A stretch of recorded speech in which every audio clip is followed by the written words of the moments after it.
ఒక మంచి సాయంత్రం టైం. కాలేజ్ అయిపోయింది. గర్ల్స్ గ్యాంగ్ అందరూ, ఫ్రెండ్స్ అందరూ ఎక్కడికైనా వెళ్దామా అనుకున్నారు. సరదాగా పానీపూరి తిందామా అనుకున్నారు. ఇంకెందుకు లేట్, అందరూ కలిసి జోగులాంబ గద్వాల జిల్లా ఐజా పట్టణంలోని పాత బస్టాండ్ దగ్గర ఉన్న ఒక పానీపూరి బండి దగ్గరికి వెళ్ళి సంతోషంగా పానీపూరి తింటున్నారు 15 మంది విద్యార్థినులు. సెల్ఫీలు, ముచ్చట్లు, సరదాగా గడిచిపోయింది. సరదాగా అందరూ గడిపి పానీపూరి తిని ఇంటికెళ్లారు. కానీ కాసేపటికే వాళ్ళందరికీ కూడా షాక్ ఎదురైంది. వాళ్ళందరి నవ్వులు కూడా ఒక్కసారిగా భయంగా మారిపోయాయి. అసలు ఏం జరిగింది?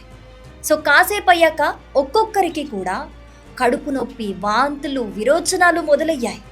వాళ్ళ పరిస్థితి విషమించడంతో వాళ్ళ తల్లిదండ్రులు ఆసుపత్రికి తరలించారు. సో అక్కడ వైద్యులు ఫుడ్ పాయిజన్ జరిగింది అని చెప్పి నిర్ధారించారు.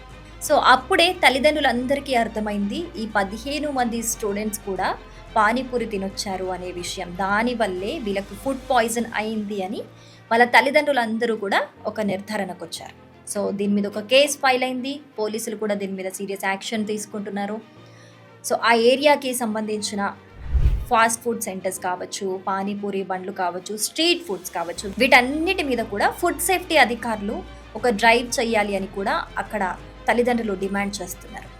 సో ఎట్టకేలకైతే అక్కడ విద్యార్థులకి ఎలాంటి అపాయం అయితే జరగలేదు. వాళ్ళు ఇప్పుడు సేఫ్గానే ఉన్నారు. సో మనమందరం కూడా ఇలా సరదాగా వెళ్ళి పానీపూరి తింటూ ఉంటాం.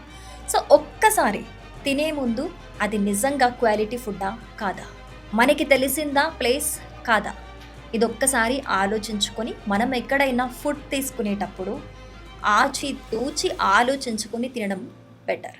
సో దీని మీద మీ ఒపీనియన్ ఏంటి? తప్పకుండా కమెంట్ చేయండి. మరి మీకు పానీపూరి ఇష్టమా?